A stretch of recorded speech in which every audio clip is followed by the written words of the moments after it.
생생법률쇼 진행을 맡은 양지민입니다. 이 세상 이슈를 법률적 시점에서 다뤄보는 본격 토크 블록버스터 법률 이슈 토크 시작해 보겠습니다. 오늘은 장윤미 변호사님과 함께합니다. 안녕하세요. 네, 안녕하세요. 네, 잘 지내셨어요? 네, 잘 지내고 있습니다. 갑자기 날씨가 좀 더워졌어요. 제가 양지민 변호사님이랑 항상 이 자리에서 근황 토크를 하면서 꽃이 많이 폈습니다. 날이 따뜻해졌네요 라고 한 게 불과 며칠 전 같아요. 맞아요. 느낌은. 맞아요. 그런데 제가 오늘 오는데 약간 여름 옷을 잘 챙겨 입었어야 되는데 이제 봄, 가을 옷을 입었더니요. 땀이 줄줄 나는 경험을 해서 여러분들도 여름 옷을 어서 챙겨 입으세요. 맞아요. 이번 주에 30도까지 올라간다고 너무 하더라고요. 덥더라고요. 그러니까 여름 옷 잘 챙기셔야 될 것 네. 같습니다. 네, 지금 이 방송은 유튜브를 통해서도 실시간으로 함께 방송되고 있습니다. 많은 시청 부탁드리겠고요. 유튜브를 통한 소통의 창구도 열어두겠습니다. 방송 중 궁금하신 질문들 올려주시면 저희가 답도 해드리니까요. 많은 참여 부탁드립니다.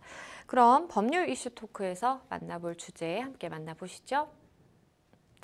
블랙홀에 빠진 전세 사기, 사실상 엔데믹 선언, 기대와 우려 교차, 민식이법 3년, 여전히 스쿨존에서는 이렇게 오늘 세 가지 주제 준비가 되어 있습니다. 바로 시작해 보겠습니다. 여러분은 지금 생생법률쇼와 함께하고 계십니다.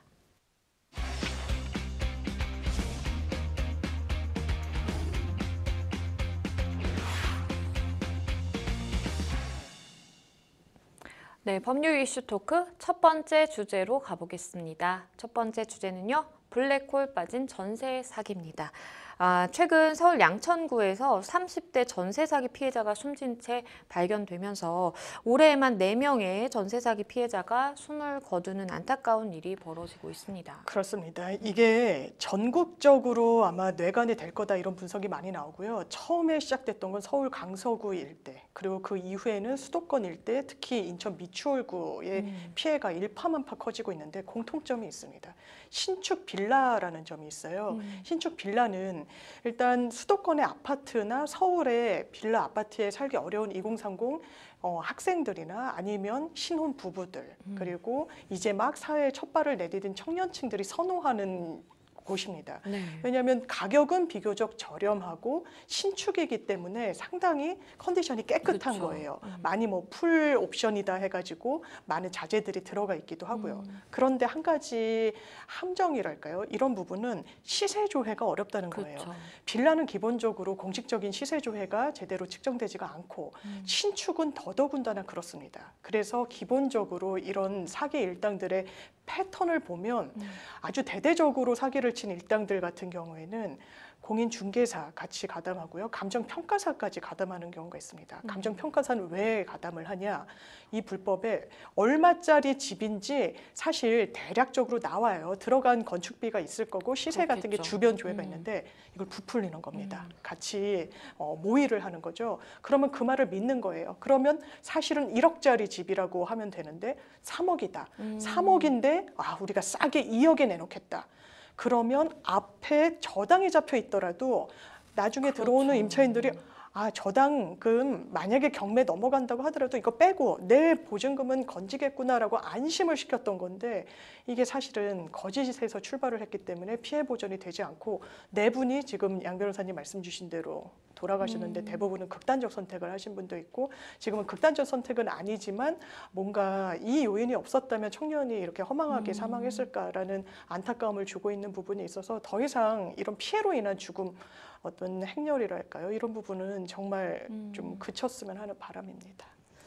일단 정치권에서는 이 대책 마련을 하고는 있지만 사실 근본적인 이 해결책이 되지 못하고 있는 게 사실입니다. 이 가운데 여야가 전세 사기 특별법을 처리하는데 합의했다고 하네요. 네, 전세 사기 특별법의 말 그대로 우리 빨리 이 부분을 국회에 통과시키자라는 데까지 그래서 마지막 시한을 언제까지로 하자라는 데 합의한 정도지 이 강론으로 들어갔을 때는 내용에 상당한 격차가 많은 거예요. 지금 이렇게 여러 청년들이 심지어 극단적인 선택을 하고 사망하고 이런 일들이 이어지자 정부가 당연히 손 놓고 있었던 거 아닙니다. 대책을 마련을 했어요. 그랬을 때 정부의 이런 전세 사기 대책의 가장 큰 골자는 이 주거의 안정을 좀 지속해 주겠다는 데 방점이 찍혀 있습니다. 그러니까 당장 이게 경매 들어가죠. 이미 많은 이 주택들은 경매에 넘어갔거나 넘어가고 있거든요. 그럼 주인이 바뀌면요, 임차인은 자신의 어떤 권리를 더 이상은 좀 간철시킬 수가 없는 겁니다. 그럼 말 그대로 정말 길로 나와야 되는 거예요. 그러니까 경매가 진행 중이면 임차인, 당신들이 먼저 이거 낙찰받을 수 있게 우리가 우선 매수권을 행사할 수 있도록 법적으로 좀 조치를 해주겠다라는 게 하나가 있고요. 네. 경매 받기 싫을 수도 있잖아요. 그렇죠. 왜냐하면 거의 대부분이 이 보증금도 지금 대출을 다 가져와가지고 메웠는데 또 대출을 해서 이 그렇죠. 집을 산다? 그리고 이 집은 임시적으로 살려고 주거 공간으로 정했을 수도 있는 거고, 이사를 가야 되는 형편이 있을 수도 있는 거고, 이런 여러 가지 사정이 다 사람마다 다르기 때문에, 그렇다면 LH공사에서 아예 그 집을 낙찰을 받고 우리가 영구임대주택으로 전환을 해서 여기서 사주겠다, 살게 해주겠다. 그러면 당장 정말 길바닥으로 나앉지는 않게 되는 거예요. 근데 임차인들이 이 부분을 너무 좋은 정책이다, 이 부분을 수용하겠다 이러고 있냐. 피해자 대책에서는 이렇게 얘기하지 않고요. 정부 대책이 나왔을 때 제가 기사 한 토막을 봤더니 왜 우리를 진상 취급하느냐라는 게 있었어요. 그러니까 우리가 이 집에서 계속 살겠다는 게 아니다. 우리는 정말 우리 목숨과 바꾸고 있는 게 이 보증금이다. 전재산뿐만 아니라 대출을 굉장히 그렇죠. 7~80% 끼고 샀기 때문에 이 돈을 달라라고 하는데, 최소한 당정의 정책은 이 수요를 잘 못 맞추고 있는 거예요. 그러니까 이제 민주당이랑 정의당에서 낸 특별법을 보면 아예 이 부분을 사주자. 이 사람들이 받아야 되는 보증금 반환 청구권이라는 게 있잖아요. 계약이 끝나면 내 보증금 돌려주세요라고 할 수 있는 법적 권리를 정부가 사자. 정부가 대신 이 사람들에게 돈을 주고 이걸 나중에 구상을 하자라고 하는데, 정부는 난색을 표하고 있습니다. 왜? 이 돈이 구상이 제대로 될 리가 만무하거든요. 그래서 이 입장차가 잘 안 좁혀지고 있습니다. 말씀해 주신 것처럼 이 여야가 전세 사기 특별법을 처리하는데 합의를 하기는 했지만 입장차가 있단 말이에요. 이게 과연 잘 좁혀질지, 만약에 이게 가능하다고 하더라도 시간이 굉장히 좀 많이 걸릴 것 같아요. 그럴 것 같아요. 그런데 정말 한시가 바쁜 부분이거든요. 빨리 법 처리가 돼야 어떻게든 지원해 줄 수 있는 법적 근거를 가져갈 수 있는 건데, 지금 이 부분이 사실 좁혀지진 않을 것 같습니다. 네. 이게 주무부처 장관이 원희룡 국토부 장관인데요. 일단 제일 우려하는 건 이게 안 좋은 선례가 될 수도 있다는 거예요. 이게 어떤 정부의 실책으로, 아니면 정부가 잘못해서 직접적으로 이런 보증금을 돌려받지 못하는 어떤 결과가 도래됐다라기보다는 그렇죠. 실제로 몇몇 전세 사기 일당들 때문에 맞아요. 발생한 거잖아요. 근데 여기에 정부의 어떤 자금이 들어가게 되면, 만약에 이후에 유사한 사례가 발생했을 때 그때 또 정부 지원금으로 해결을 할 것이냐. 그러기에는 재원이 한정이 돼 있다는 게 정부 입장이기도 하고요. 네. 이런 부분과 관련해서는 좀 입장차가 좁혀지지가 않고 있습니다. 그러니까 아까 말씀드렸던 민주당과 정의당에서는 아예 이 보증금 반환 채권을 정부가 사주자, 이 입장에서 그럼 다 사는 게 아니라 일부만 보전을 해주자, 뭐 이렇게 입장 조율을 하고 있기는 한데, 이게 어떻게 매듭이 지어질지 좀 미지수고요. 그렇기 때문에 이제 민주당 이재명 대표 같은 경우에는 만약에 합의가 안 되면, 지금 민주당이 다수석을 점하고 있으니 이 부분은 본회의에 또 회부해서 우린 통과시키겠다라고 얘기를 하는데, 사실 양곡관리법도 그렇고요. 간호법도 아마 대통령이 거부권을 행사할 게 거의 확실시된다라고 언론에 나오고 있는데, 그렇다면 계속해서 거부권을 행사하는 또 국면이 펼쳐질 수도 있는 그런 상황인 것 같습니다. 이 한편 국내 전세 사기 사건으로는 처음으로 이른바 건축왕 일당에게 범죄단체 조직죄가 적용이 됐다라고 하더라고요. 그렇습니다. 사실 범죄단체 조직죄는 조직폭력배들을 그렇죠. 좀 의율하기 위해서, 더 강하게 처벌하기 위해서 비난 가능성이 더 높다라고. 왜냐하면 집단으로 범죄를 모의하고 실행하면서 이제 선량한 피해자들을 내기 때문인데요. 전세 사기 일당들은 원래는 사기죄로 수사도 받고 이제 재판에도 넘겨졌는데, 네. 더 강한 처벌을 위해서 범죄단체 조직죄라는 것도 적용하기로 이제 검찰이 좀 결정을 지은 겁니다. 그렇다면 실제로 어떤 부분이 달라지느냐? 이 사기 범죄 같은 경우에는요, 가중해서 처벌할 때 2분의 1형을 법정형에 더하게 됩니다. 그랬을 때 두 가지 이상의 범죄를 이 일당들이 저질렀기 때문에 15년형까지 가능한 거예요. 네. 그런데 이게 주범에만 그렇게 되는 거지 뭐 아주 뭐 모집책에 불과했다든지 하면은 똑같은 혐의로 처벌은 받기가 어려운 겁니다. 똑같은 15년형은 받기가 어려운 건데 네. 범죄단체 조직 이러면 같은 일당인 거잖아요. 그렇기 때문에 같은 형 선고가 원칙적으로는 가능해지고 다만 이제 양형을 판단하는 데 있어서는 어느 정도 가담했는지 그 기간은 어떤지 사람마다 헤아리겠지만 일단 이렇게 크게 처벌을 할 수 있다는 거. 그리고 범죄단체 조직죄는 아까도 말씀드렸다시피 원래는 조직폭력배를 규율하기 위한 거였지만 이 법리를 조금 확장해 오면서 보이스피싱 일당들에게도 지금 범죄단체 조직죄. 왜냐하면 그렇죠. 범죄단체 조직은 기본적으로 강령이 있는지 여부를 살피고요. 그리고 명령 체계를 갖고 있는지, 그리고 이 명령 체계 관련해서 어느 형식을 채택하고 있는지 이런 걸 좀 두루두루 살펴보더라고요. 그런데 실제로 보이스피싱 조직하면은 말단은 가장 우두머리를 알지 못하지만 바로 그렇죠. 윗선에 날고 그 윗선은 또 위에 점조직식으로 움직이고 강령이 아주 명시적으로 있지는 않더라도요. 사실 어떻게 본인들 역할을 분담하고 누구는 어떤 일을 하고 누구는 돈을 수거해오고 아주 명확하게 돼 있거든요. 네. N번방 사건도 마찬가지였습니다. 역할이 아주 기능적으로 분배가 돼 있고 해서 이렇게 확대하고 있던 그 연장선상에서 전세 사기 일당에 대해서도 범죄단체 조직죄를 적용하기로 한 겁니다. 네, 그만큼 경찰도 이 범죄에 대해서 굉장히 엄중하고 또 심각하게 바라보고 있는 것 같습니다. 그런데 이 건축왕의 딸이 최근 법원에 개인회생 신청을 했다라는 소식이 알려지고 있습니다. 그렇죠. 지금 이 미추홀구의 건축왕 같은 경우에는요. 사실 수사가 진행됐을 때도 임차인들한테 큰 소리를 뻥뻥 쳤다는 거예요. 내가 수중에 지금 얼마가 있는 줄 아냐. 내가 갖고 있는 건물들만 다 헤아려도 뭐 7, 800억 된다. 이렇게 얘기했다는 거예요. 수사를 받으면서도 내가 건물 처분하고 갖고 있는 부동산 처분해서 이거 다 변제할 수 있다라고 해서 실제로 재산을 내역을 한번 살펴봤더니 완전 빌털털이었다는 거예요. 근데 그 딸도 여기 가담했거든요. 그렇죠. 그 딸은 어떻게 가담을 했냐? 사실 그 아버지가 다 뒤에서 조종하는 것을 자기 이름 명의를 또 빌려준 겁니다. 그런데 이 딸도 책임이 있죠. 같이 기소가 되고 처벌을 받아야 되는 상황인데 개인 회생을 신청했다는 거예요.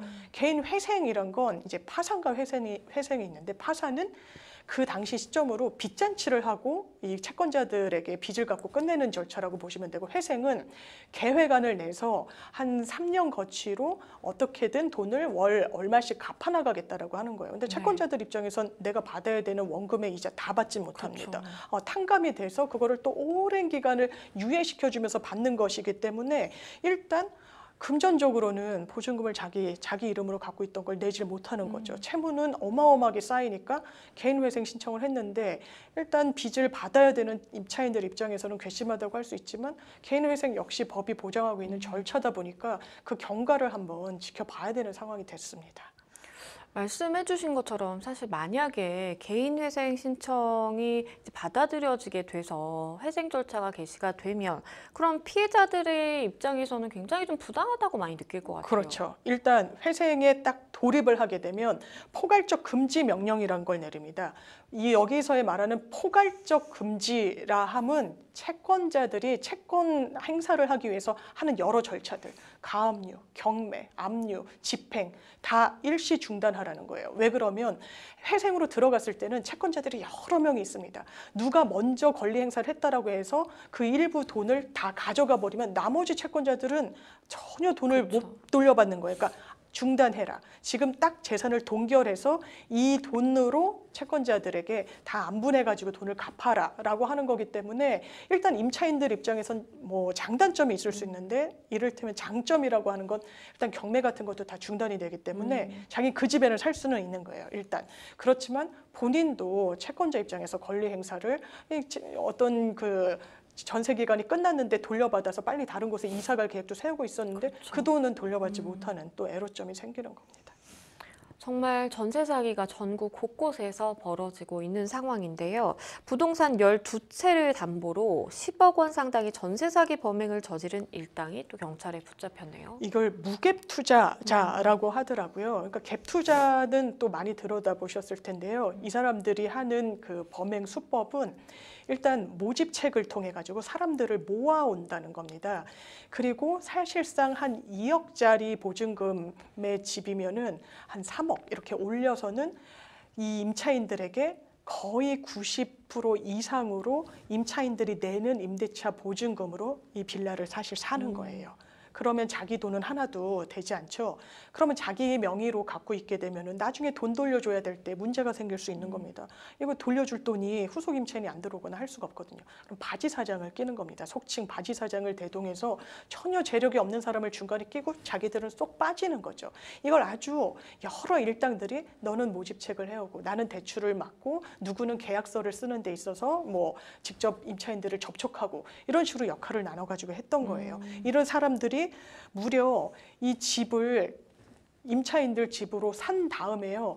그러면 자기 돈은 안 들였지만 자기 명의로 집을 갖게 됐잖아요. 그런데 이걸로는 수중에 돈을 갖는 건 아니잖아요. 이 빚을 갚아야 되고 하니까 거기에 또 추가로 근저당을 설정해서 돈을 빼돌린 겁니다. 거의 10억에 달하는 거예요. 여기에 가담한 일당만 지금 브로커 2명, 임대 명의 빌려준 속칭 바지 사장, 내 명의 가져다 써라라고 한 사람 4명 지금 구속돼서 수사를 받고 있고요. 이게 근데 과연 이 여기서 그칠 것이냐. 전국의 여러 유사한 범행들이 정말 단발적으로 나오고 산발적으로 나오고 있어서 앞으로 이런 전세 사기 뉴스는 계속 당분간 이어질 것 같습니다.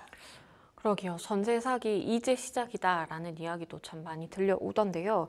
전세 사기 피해자 같은 경우에 이 보증금을 건지기 위해서 부득이하게 내가 거주하고 있는 주택을 낙찰을 받는 일이 있다고 하더라도 이게 청약을 받을 때, 청약할 때 불이익이 없도록 무주택자로 인정이 된다라고 하던데요. 자세히 좀 짚어주시죠. 네, 사실 청약할 때는 내가 얼마나 오랜 기간 집 없이 살았는지가 청약 1순위가 될지 이게 굉장히 당첨 여부를 가르는 주요 변수잖아요. 그런데 아까 말씀드린 이를테면 인천 미추홀구에 내가 임차인이다. 나 울며 겨자 먹기로 경매를 받았다. 나 이 집에서 살고 싶은 생각도 없는데 내 보증금 다 날려먹을까 봐 어떻게든 나 이 집에서 살기 위해서 대출을 조금 더 끌어다가 이 집을 내 집으로 만들었다. 그러면 나중에 주택 청약할 때 당신은 당신 집 있으니까 이거 무주택자가 아니군요. 실격. 이러면 얼마나 화가 나겠어요. 그러니까 좀 규정을 바꿔가지고요. 관련된 규정이 주택 공급에 관한 규칙이라고 하는데 이걸 좀 손질을 해서 이를테면 내가 무주택자로 5년을 살았다. 근데 어쩔 수 없이 이런 전세 사기 피해로 인해 가지고 경매를 받아서 3년을 유주택자로, 그러니까 주택을 갖고 있는 소유권자로 살았다면 8년을 무주택자로 다 인정을 해주겠다는 거예요. 그리고 만약에 5년 동안 무주택자였다가 3년 동안은 또 경매받은 집에서 살다가 그걸 처분하고 2년이 경과했다라고 하면 총 토탈 10년을 무주택자 지위를 인정해 주겠다는 게 정부의 바뀐 방침입니다. 그런데 이 세입자가 임대인으로부터 전세금을 돌려받지 못해서 결국에는 이제 보증기관인 주택금융공사가 대신 갚아준 보증금, 대위 변제 금액이 이게 따져보니까 정말 어마어마하네요. 최근 5년간 1조 원에 달한다고 하더라고요. 제가 이 뉴스를 보고 깜짝 놀란 게요. 그러니까 대신 갚아준 거예요. 저희가 전세 살면 이 보험에 가입하는 분들 많으시거든요. 근데 전세가가 막 올랐을 때는 전세값이 오르면 이 보험금도 상당히 비싸요. 그래서 이제 보험값을 꺼리시는 분들도 있는데 좀 내가 안전하게 가겠다. 나는 이 보증금을 나중에 소송해서 찾고 이러지 않고 내가 보험 들어가지고 이 돈을 일단 찾고 소송하는 거는 그냥 정부에 맡기겠다라고 선택하신 분들이 많아요. 그러면 이 전세를 가입하는 그 보험을 가입하는 곳이 허그라는 주택보증공사인데 거기서 실제로 전세 사기 내지는 어떤 사고가 나서 대신 갚아준 돈이 5년간 1조였다는 거예요. 어마어마한 돈입니다. 왜냐하면 이게 사실 구상이란 건 원래 돈을 변제받아야 되는 사람한테 청구해가지고 받아내는 건데 이게 말처럼 쉽지가 않거든요. 그렇죠. 이 돈이 다 보존되지는 않았을 거예요. 근데 연도별로 보면 2019년도는요. 이렇게 주택금융공사에서 대신 갚아준 돈이 2,689억 원에 달하고요. 상당한 액수입니다. 바로 다음 해인 2020년에는 2,300억 원이 넘습니다. 그리고 2021년에는 2,100억 원을 경신하고 2022년 3,000억을 돌파하게 되는데 합치면 5년간 1조 원을 넘게 되고요. 이것도 그렇다면 왜 대신 갚아주게 됐을까? 다 깡통 전세, 역전세, 그러니까 역전세라는 거는 아니 매매가보다도 전세값이 더 높아. 그쵸. 못 돌려주게 되는 이런 상황이 발생했기 때문에 결과적으로는 이렇게 정부의 기금이 들어가게 되는 상황이었고요. 피해자들 이 집계를 내봤더니 아무래도 청년층이 제일 많았다고 합니다. 상황을 보니까 정말 2조 원에 달할 정도면 어쨌든 뭐 전세 사기까지는 아니어도 이렇게 전세 보증금 관련해서 피해를 보는 분들이 굉장히 많다라는 의미인데 지금까지 드러난 전세 사기 사건이 뭔가 빙산의 일각에 불과할 수도 있겠다라는 느낌도 드네요. 왜냐하면 한 언론사에서 정말 너무나 많은 주택을 보유한 악성으로 추정되는 임대인들 이렇게 집계를 내봤더니 전국에 산재해 있고요. 지금도 대위 변제해줬다는 곳, 이 지자체별로 살펴보면 수도권이 물론 제일 많기는 해요. 네. 서울, 경기, 인천이 전체 건수의 60%를 넘기도 했는데 지금 또 전세 사기 문제가 수도권에 집중돼 있기도 그쵸. 하고요. 근데 실제로 그 다음 도시들 집계를 내보면요. 경남도 상당히 많습니다. 1,708건, 1,700건이 넘는 대위 변제가 이루어졌어요. 그 이후는 부산이었습니다. 그러면 아직까지는 좀 수면 아래에 있지만 뭔가 위험이 그렇죠. 좀 내재해 있다라고 보고 좀 선제적으로 일이 터진 다음에 방어할 게 아니라 먼저 이런 지표로 확인이 되고 있다면 미리미리 점검하는 것도 이래서 필요할 것 같습니다.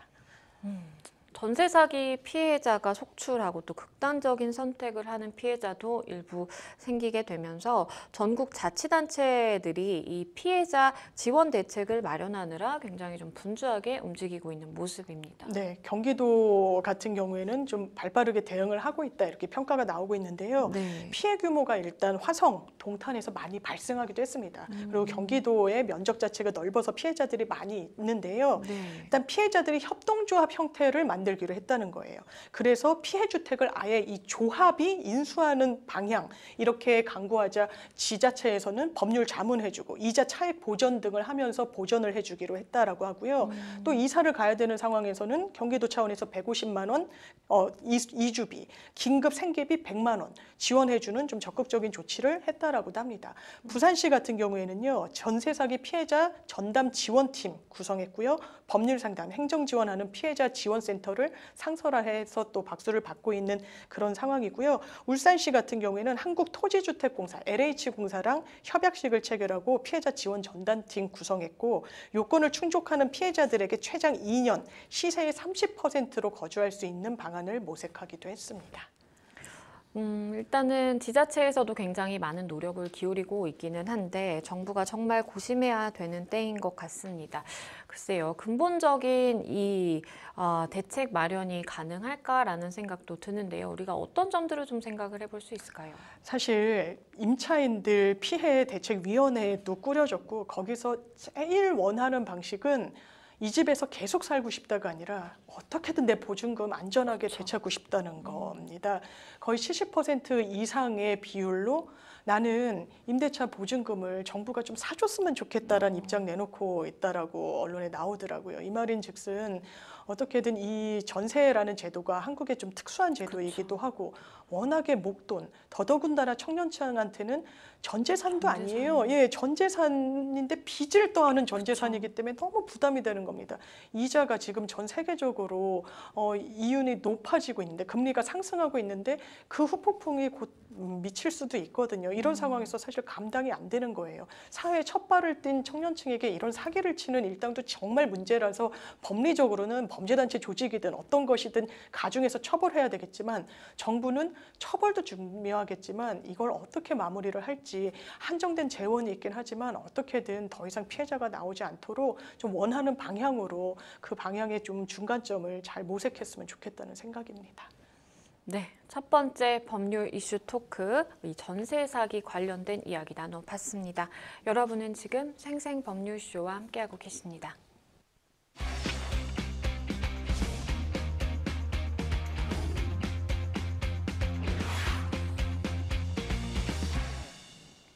네, 법률 이슈 토크 두 번째 주제로 넘어가 보겠습니다. 사실상 엔데믹 선언, 기대와 우려 교차라는 주제인데요. 먼저 현재 코로나19 확진 상황부터 좀 살펴주시죠. 네, 15일 기준 가장 따끈따끈한 뉴스부터 전해드리면요. 7,178명의 신규 확진자. 그러니까 적은 숫자는 사실 아닙니다. 그러게요. 예, 확진자가 발생했는데요. 이 수치를 더하면 0시 기준으로 했을 때 올해 누적 확진자, 지금까지 누적 확진자는 3,141만 명이 넘습니다. 여기에는 저도 들어가는 건데 누적 확진자에는 워낙에 뭐 2번 걸리신 분들도 있고 3번 걸리신 분들도 있는데요. 일단 확진자 수는 주말 진단 건수가 좀 줄다 보니까 이 전날보다는 한 10,000명 정도가 줄어든 수치이긴 한데 일단 증가세가 계속 꺾이고 있고요. 지난 9일부터 이번 그 15일까지 일주일간 하루 확진자 수가 계속해서 줄어들고 있는 추세에 있기도 합니다. 그리고 사망자는 7명이 발생했는데 예전에 여러 명이 막 돌아가시고 뭐 위중한 그 뭐 중환자실도 없다라고 해가지고 문제가 됐던 시기가 불과 얼마 전인데 이제는 좀 안정기에 접어든 수치적으로 그런 상황이라고 보시면 될 것 같습니다. 네, 한때는 이 코로나19 확진자부터 모든 뉴스에서 딱 짚고 넘어가는 게 참 네. 순서였었는데, 그래도 몇 년이 지나니까 이렇게 엔데믹이라는 말도 나오고 많이 바뀌는 그런 걸 좀 느낄 수 있네요. 정부가 지난 11일 코로나19 위기 경보를 심각에서 경계로 조정하는 등 방역 조치를 대부분 해제하고 사실상 엔데믹을 선언한 것 같아요. 그렇습니다. 팬데믹이다, 팬데믹이다 했는데 이제 그쵸. 엔데믹, 데믹 해서 끝났다. 이제 완전히 전염병이 창궐하던 때로부터는 일상으로 복귀하고 있다라고 해서 이제 엔데믹을 사실상 선언했다 나오는데요. 지금 이번 5월 달부터 바로 뭐 시행이 되거나 많이 바뀌는 거는 아니고 6월 달부터 하겠다. 6월부터 본격 조정하겠다. 경보 단계가 심각에서 경계 단계로 하향 조정되는 게 이제 6월 달부터 되는 겁니다. 네. 그러면 사실상 팬데믹 시기는 정부 차원에서 종식했다라고 선언한 거나 다름없구나라는 이야기가 나오는 건데요. 그렇다면 무엇이 좀 달라지느냐? 많은 부분이 달라지기도 합니다. 일단 확진자 격리. 예전에는 무조건 7일 그쵸. 격리됐었죠. 뭐 초기에는 들렀던 식당, 공중업소 다 닫았죠. 완전 폐쇄됐죠. 그리고 엄청난 뭐 소독하고 그 그렇죠. 인근에는 사람들도 지나가지 않을 정도로 이렇게 했는데 이제 일단 개인에 대해서만 자가 격리했던 그 기간이 7일 의무에서 5일 권고. 그러니까 5일로 줄어들었지만 그것도 의무는 아닌 그쵸. 그런 낮은 수준으로 좀 경감됐다라고 보시면 될 것 같고요. 입국 후에 원래 3일차에 PCR 검사 권고해왔습니다. 근데 그것도 이제는 끝이 났습니다. 종료가 됐고요. 네. 선별진료소 운영하지만 임시 선별진료소는 더 이상 운영하지 않습니다. 왜냐하면 뭐 고속버스 터미널이니 어디니 사람들이 많이 가는 뭐 맞아요. 서울역 등등에는 막 임시 선별소 막 하면 차가 엄청나게 그거를 맞아요. 좀 PCR 검사 맡으려고 했던 게 불과 엊그저께 풍경인데 이제는 사라진다고 보시면 될 것 같고요. 그리고 의원과 약국의 실내 마스크 착용도 의무에서 권고로 됩니다. 이제 마스크 착용도 이제 밖에서는 하지 않아도 된다. 그리고 대중교통을 쓸 때도 의무는 아니다라는 데까지는 왔지만 그래도 환자들이 많은 병원, 그렇죠. 약국 쓰셔야 됩니다라고 했지만 그것도 이제 권고로 전환되는 등 많은 일상의 풍경이 바뀌게 될 것 같습니다. 그런데 이 의료기관 등을 제외하고 버스나 지하철에서도 사실은 마스크 착용 의무화 조치가 해제가 됐었죠, 이전에. 그런데도 이렇게 길거리를 다니거나 하다 보면 많은 분들이 마스크 착용하고 있더라고요. 예, 저도 그럽니다. 이제 저는 버스보다는 지하철을 더 많이 타는데 왜 또 쓰게 되느냐? 저만 안 쓰기는 약간 좀 그런 거예요. 그리고 코로나는 비교적 잠잠해졌다는 거 뭐 저도 알고 다른 승객분들도 아시겠지만 요즘 일교차가 또 심해지면서 독감이 독감. 놀기도 했고 뭐 기침하시는 분들도 많아서 제가 기침하는 게 좀 저어되고 주변에 피해를 줄까 봐 쓰기도 하지만 제가 누구 옆에 앉을지 모르잖아요. 근데 옆에 분이 계속 기침을 한다 이러면 계속 티나게 자리를 옮겨 다닐 수는 없으니까 그냥 이렇게 쓰고 이렇게 예, 운행하는 게 좀 안전하지 않을까라는 생각도 들고 제가 사실 환절기 때마다 개인적으로는 기침을 자주 하는 편이고 감기에 자주 걸리는데 코로나 때는 오히려 감기는 잘 안 걸리게 되더라고요. 그래서 제가 내린 결론이 마스크가 생각보다 효과가 좋구나. 그런데 이제 좀 엔데믹이다 해서 저도 마스크를 좀 덜 쓰고 더워지다 보니까 좀 소홀해지다 보니까 감기에 걸리더라고요. 그래서 마스크를 당분간은 써야 되겠다 이런 생각을 좀 해봤습니다. 맞습니다. 그러니까 많은 분들이 사실 몇 년 동안 마스크 쓰는 생활에 익숙해지기도 했고 그러다 보니까 내가 평소에는 안 쓰더라도 사람이 많이 이제 모이는 밀집하는 곳에서는 그래도 쓰는 것에 대해서 이게 건강 차원에서 조금 좋다라고 생각하시는 분들 굉장히 많으신 것 같아요. 그런데 이제 코로나를 겪으면서 많은 분들이 좀 근무하는 형태도 굉장히 많이 바뀌었죠. 뭐 재택근무도 이렇게 신청하는 그런 시스템이 회사마다 생길 정도로 그렇게 일반화가 사실 됐었는데 많은 분들이 이야기를 하는 게 재택근무도 좀 계속 이어갔으면 좋겠다라고 하는 분들도 계신 것 같아요. 그렇죠. 아무래도 어쩔 수 없이 재택근무를 하는 상황이었지만 이제는 재택근무를 할 명분이랄까요? 그게 좀 없는 상황이죠. 그러니까 한 인터뷰를 봤더니 재택근무했을 때가 정말 좋았다. 내가 경기도에 사는데 서울 회사까지 맨날 1시간 30분. 그럼 하루에 3시간을 대중교통에서 이용하는데 시간을 뺏긴다는 거거든요. 그래서 너무 피곤하다. 나 재택근무 정말 계속 하고 싶다라는 직장인분들도 많았고요. 근데 오히려 아니다. 일단 회사를 나가서 내 동료들, 선배들 같이 만나가지고 뭐 대화도 하고 이런 대화를 업무와 관련해서 하다 보면 좋은 아이디어도 샘솟고 이런 분들도 이제 계시기는 했습니다. 네. 그리고 또 하나는 우려하는 게 이제 코로나도 끝나고 같이 그동안 우리 식사도 제대로 못했잖아. 회식 한번 제대로 못했잖아. 그래서 회식이 줄이는 거에 대한 또 이런 찬반 그렇죠. 입장들. 뭐 MZ세대들은 이거 내 여가 시간, 내 워라밸을 침해한다라고 하면서 또 불만의 목소리를 낸다는 보도가 있습니다. 사실 코로나19로 특수를 누리던 여러 가지 뭐 산업군도 사실 있었습니다. 그런데 그러한 특수가 이제 소멸하게 되니까 영업 적자를 기록하기도 했다고 하네요. 가장 코로나 특수를 누렸던 거는요. 제 머릿속에도 퍼뜩 떠오르지만 아무래도 배달 업체들입니다. 그런데 요즘은 오프라인상에서 식당에서 회식들도 많이 하시고 모임도 많이 가지시다 보니까 아무래도 이 부분이 좀 한쪽이 올라가면 한쪽이 내려가는 시장 구조일 수밖에 없으니까 더 이상의 이 특수는 기대하기 어렵다라고 보이고요. 네. 또 지금 하향세에 있는 그래서 영업이익률이 코로나가 좀 일상으로 전환되면서 영업이익이 많이 떨어지고 있는 업체들은 아무래도 진단키트 업체들.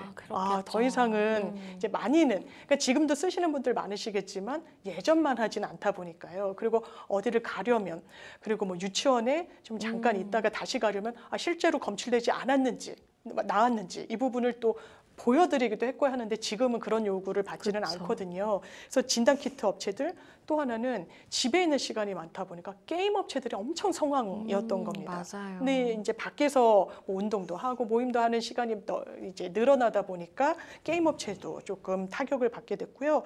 또 소비재 중에서는 음식료 그러니까 음식과 이런 음료의 업체들도 타격을 많이 받은 상황이라고 합니다.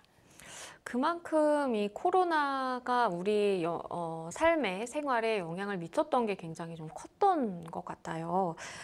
특히 소상공인들을 생각을 해보면 코로나19로 인해서 굉장히 큰 영업 피해를 입기도 했죠. 뭐 일부 시간 이제 문을 닫아야 되고 빨리 이제 영업을 종료해야 되고 하다 보니까 큰 피해를 입었었는데 이 가운데 이 수천만 원의 월세를 내지 못한 상가 세입자가 코로나19 피해 방지를 위해 마련된 개정 상가 건물 임대차 보호법상 특례 조항을 적용받아서 대법원에서 구제를 받게 됐다고 하더라고요. 이게 임대인과 임차인들 분쟁이 상당히 많은데요. 이 임차인도 월세를 제때 못 낸 겁니다.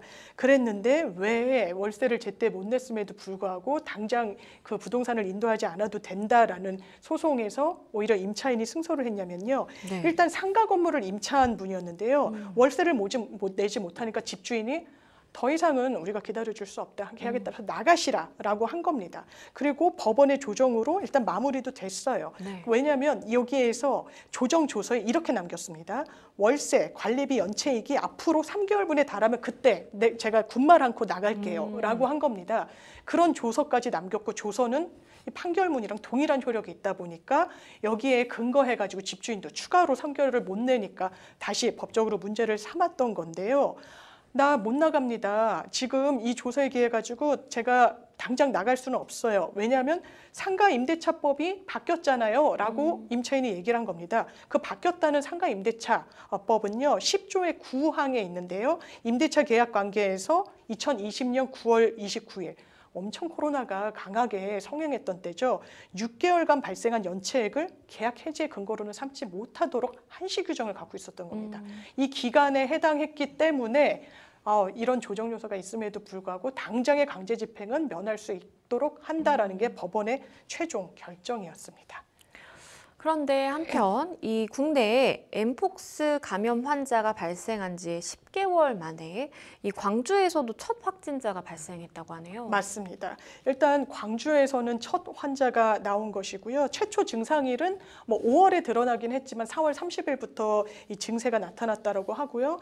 문제는 해외에 거주하거나 여행을 갔던 이력이 없다는 겁니다. 그렇다면 순수하게 국내에서 그러네요. 전파가 됐다라는 걸 좀 짐작해 하고요. 건강 상태는 비교적 현재 양호한 편이라고 하는데 일단 의료진들은 이렇게 얘기합니다. 이걸 원숭이 두창이란 말이 워낙에 또 어감도 좋지 않고 해서 네. 지금 엠폭스라고 표현을 하고 있는데 코로나는 공기 중에 정말 부지불식간에 불특정 다수와 접촉하면은 전염을 될 수 있다는 그래서 너무나 전파 이 가능성이 높았다는 데 비해서는 이 엠폭스 같은 경우에는 성적 접촉 내지는 이 발진이 일어난 이 특정 부위를 접촉하는 경우 아니면 식기를 같이 쓰거나 이불을 같이 쓰는 경우 이런 경우로 한정이 되다 보니까 전염도는 비교적 낮다. 그래서 통제가 가능하다고 이제 진단하고 있습니다. 세계보건기구 WHO가 엠폭스에 대한 국제적 보건 비상사태도 해제했다라고 하네요. 이게 바로 10개월 만입니다. 원래 엠폭스에 대해서도요, PHERC라고 해서 이 부분이 비상사태다라고 진단을 했었는데 그 부분에 대해서도 좀 해제를 했는데요. 일단 감염 원인은 피부 병변, 부산물이 감염 원인으로 진단이 되고 있습니다. 아까 말씀드렸다시피 전파력은 코로나나 다른 기타 질병에 비해서는 조금 떨어진다라고 이야기를 하고 있고요. 또 이 부분에 대해서 비상사태다라고까지 했던 걸 좀 다시 원위치 시켰던 데에는 이 병에 대한 워낙에 또 선입견이랄까요? 낙인 효과를 찍고 이 병에 걸렸던 사람에 대해서는 굉장히 뭔가 성적 접촉과 관련돼 있다. 100% 그런 건 아니라고 하더라고요. 그래서 이런 낙인 효과도 우려를 했던 것으로 보이고요. 일단 발병을 통제하는데 전 세계적으로 의료진이 좀 많이 노력을 기울이다 보니까 많이 저감하는 추세에 진입했기 때문에 이 부분에 대한 어떤 그 비상사태도 철회한 그런 상황입니다. 이렇게 WHO가 엠폭스에 대한 비상사태를 해제하기는 했는데 그런데 이제 우리 방역 당국 같은 경우에는 현재 위기경보 이 주의 단계를 유지하겠다라고 밝혔나 봐요. 예, 이게 적은 수치는 아닌 것 같아요. 그리고 아까도 말씀드렸다시피 사례에서 외국에서 어떤 체류 경험이 전혀 없는데 국내에서만 전파가 되고 그렇죠. 있으니까 이 부분에 대한 경각심을 좀 늦춰서는 안 된다는 게 우리 보건당국의 입장인 것 같고요. 엠폭스 확진 환자 12일 기준으로는 70명에 달했는데 5명을 제외한 65명이 아주 비교적 근래에 확진이 됐다라고 합니다. 그렇다 보니까 지금 당장 긴장의 끈을 낮출 수는 좀 없는 상황인 것으로 보이고 있습니다.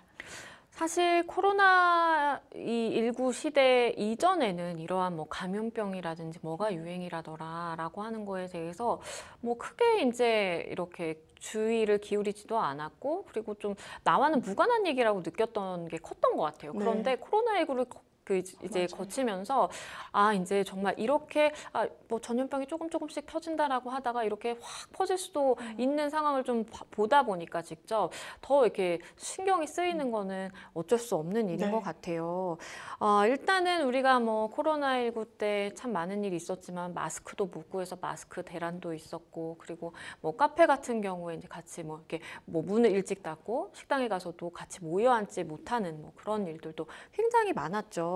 일상이 어쨌든 지금 엔데믹으로 들어서면서 굉장히 자유로워지기는 했는데 우리가 감염병에 대한 주의라든지 경각심 같은 경우에는 늘 좀 잊지 말아야 될 것 같다는 생각도 들더라고요. 그렇습니다. 저도 코로나라는 거 예전에 무슨 역사책 보면은 막 전염병이 창궐한 그렇죠. 패스트다, 스페인 독감이다, 몇만 명이 죽었다, 유럽 인구의 몇 명이 흑사병으로 어떻게 됐다.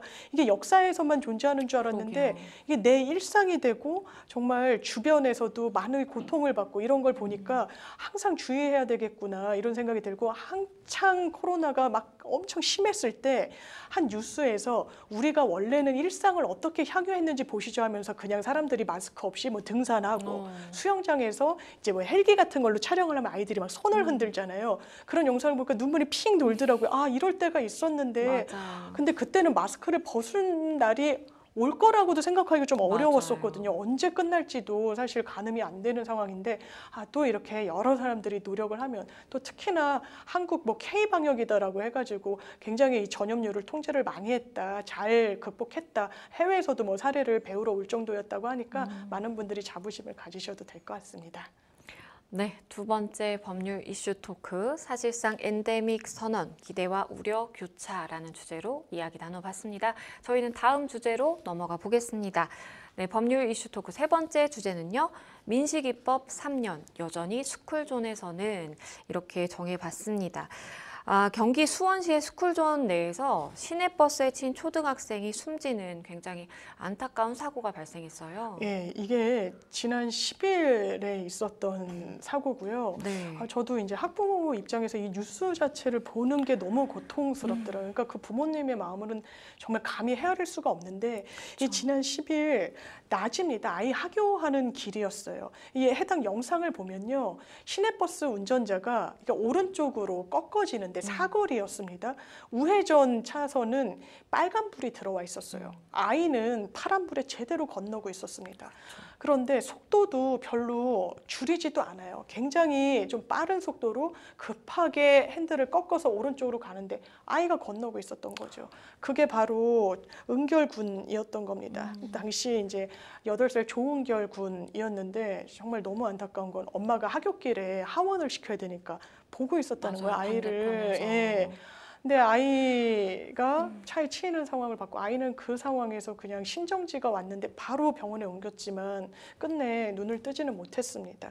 그럼 물었습니다. 이 기사에게 왜 그랬냐라고 했더니 본인은 신호를 보지 못했다는 거예요. 신호를 보지 못했고 내가 아이를 쳤는지도 몰랐다라고 얘기를 했다는 겁니다. 그 당시에 버스에는 승객분들이 타고 계시잖아요. 네. 그럼 승객분들이 소리를 질러서 실제로 이 기사분이 사고를 인지했다라고도 이제 참고인들 진술이 나온 것으로 보도가 네. 되고 있는데 정말 이 스쿨존 아이들을 위해서 속도를 정말 줄여야 되는 그 상황에서 또 사고가 나면 특히 사망사고는 가중해서 처벌되는 지역임에도 불구하고 이런 사고가 근절되지 않고 있습니다. 14일, 지난 14일 숨진 초등학생이 은결군의 발인이 진행이 됐다고 해요. 그렇습니다. 저도 이 뉴스를 영상으로 봤는데 일단 장례식이 치러진 거죠. 연결식을 치르는데 뭐 그 어머니의 비통한 건 뭐 이루 말할 수가 없고요. 아마 이게 좀 희미하게 보여서 확인은 안 되지만 할머님인 것 같아요. 이제 은결이 이름을 계속 부르면서 이거는 유족분들이 이 아이의 이름이 그렇죠. 예, 이제 공개돼도 괜찮다. 왜냐면 더 그 의미를 새겨야 된다는 부분을 말씀 주셨기 때문에 아이 이름 공개도 좀 용기를 내서 해주셨는데 계속 사랑한다. 하늘나라에 잘 있어라 이렇게 얘기를 하고요. 또 마음이 아팠던 건 이 운구차가 은결이 군이 다니던 학교를 이렇게 돕니다. 그럼 이제 길에 또래 친구들이 하얀 손수건을 흔들어 주더라고요. 그러면서 인터뷰한 영상을 봤더니 은결이가 하늘나라에서 좀 편하게 있었으면 좋겠다라고 이야기를 하는 걸 보고 이거는 뭐 부모는 당연하고 친구 학교 동급생들한테도 너무나 큰 상처가 될 것으로 보여서요. 정말 어떻게든 이 사고에 대해서 엄정한 사실관계 확인 그리고 처벌 단죄 있어야 될 거라고 생각합니다.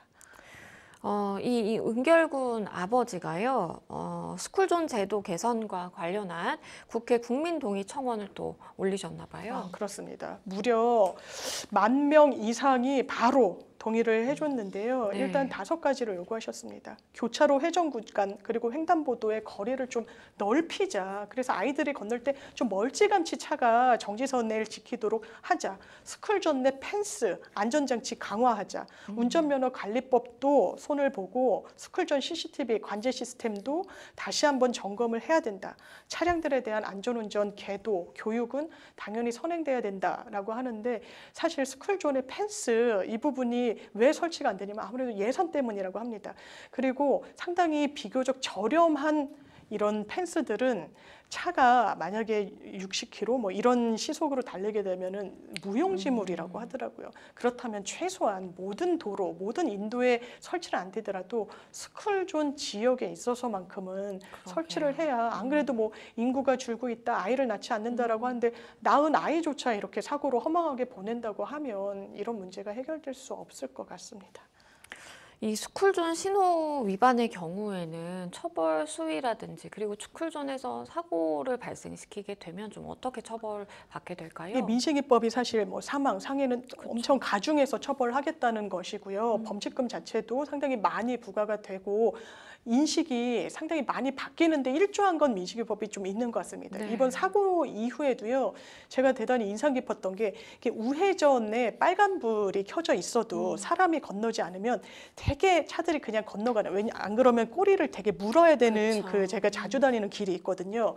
근데 오늘 그러니까 연결식이 있었던 다음 날인데 차들이 그 불이 정확하게 파란불로 전환될 때까지 다 그대로 서 있더라고요. 그래서 아, 이런 사고가 일어나기 전에 그랬으면 사실 얼마나 좋았을까. 이렇게 큰 아픔을 겪고 나서 사람들 인식이 바뀌는 건 너무 늦은 게 아닌가. 뭐 저 스스로를 또 좀 돌아보게 되기도 했습니다. 네, 또 다른 사건도 있었습니다. 이 스쿨존에서 신호를 무시한 채 과속으로 직진한 오토바이 운전자가 있었는데요. 어린이들을 치는 사고를 냈습니다. 그런데 알고 보니까 미성년자라는 이유로 풀려났다고 합니다. 아, 그러니까요. 이게 한 왜 블랙박스 영상, 교통사고 영상을 보여주는 프로에서 네. 나온 건데요. 횡단보도에 두 아이가 잘 건너고 있어요. 파란불에. 오토바이. 아이 둘을 칩니다. 근데 한 아이는 그러니까 비교적 덜 다친 것 같아요. 네. 이제 툴툴 털고 일어나는데 한 아이가 일어나질 못해요. 영상을 보면 진단을 받아봤더니요. 12주, 무려 3개월 동안 치료를 받아야 되는 진단을 받은 거예요. 머리가 패일 만큼 두개골 손상도 있었다는 거예요. 얼마나 오토바이로 아이를 세게 가격을 했으면.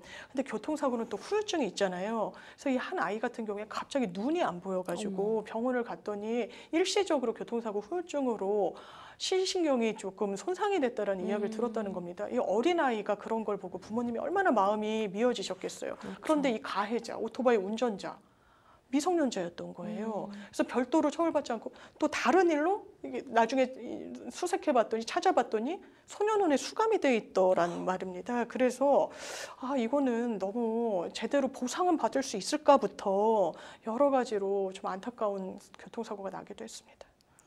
그런가 하면요, 이 부산 영도구 스쿨존에서 일어난 이 초등학생 사망 사고에 대해서 당시 사고를 낸 남성에게 구속영장이 신청이 됐나 봐요. 이거는요, 승용차를 운전했던 게 아니고요. 70대 그 인근에 있었던 공장의 사장님인데 70대 남성이에요. 본인이 지게차 면허도 없었습니다. 그리고 지게차는 대단히 무거운 물건을 싣잖아요. 그렇죠. 그래서 이렇게 둘둘둘 마른 그 원통에 물건을 싣고 학교 주변을 간 거예요. 이게 떨어진 겁니다. 제대로 이 제어를 못 하다 보니까. 초등학생은 사망했고요. 어른 3명도 이게 굴러 떨어지면 산재에서도 이런 사고가 상당히 많거든요. 이게 너무 무게가 많이 나가다 보니까 한번 놓치게 되면 이걸 주워 담거나 할 수가 없는 겁니다.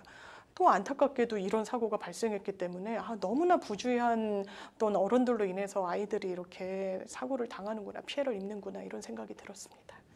네, 스쿨존 사고 하면은 각 지역에 사실 어디 스쿨존에서 사고가 일어났다 뭐 이런 사실 기억이 딱 떠오르는데 대전 둔산동에서 있었던 스쿨존 교통사고도 생각이 나네요. 네. 이 사고 이후에도 그런데 대전에서 낮술 운전이 증가하고 있다라고 하네요. 대전에서도 그저 사망 사고가 얼마 전에 있었죠. 그래서 이 지역 경찰에서 대대적인 음주 단속을 한 겁니다.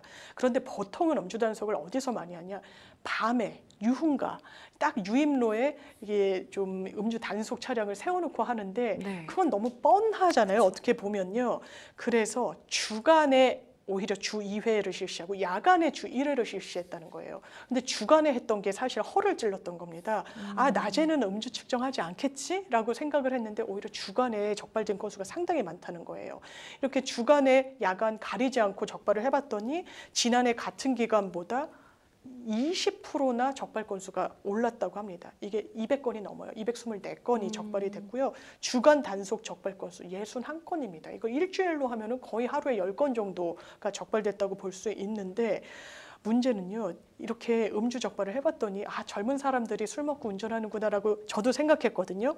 65세 운전자가 21%로 제일 높았어요. 와. 그래서 경찰에서 노인회랑 양해각서 MOU를 체결했답니다. 어르신들 술 드시고 운전대 잡지 마세요라고 하고 교육활동, 홍보활동에도 매진하고 있다라고 하는데요. 일단 경찰 관계자는 음주운전은 반드시 붙잡힌다라는 걸 명심해 줬으면 좋겠다고 전했습니다. 네, 민식이법 3년 됐지만 여전히 스쿨존에서 사고 많이 발생하고 있고 우리가 아직 갈 길이 좀 멀어 보입니다. 네, 세 번째 법률 이슈 토크 여기까지 짚어보겠습니다. 네, 오늘 함께해 주신 장윤미 변호사님 감사합니다. 네, 고맙습니다. 네, 생생법률쇼 오늘 저희가 준비한 내용 여기까지입니다. 시청해 주신 여러분 고맙습니다.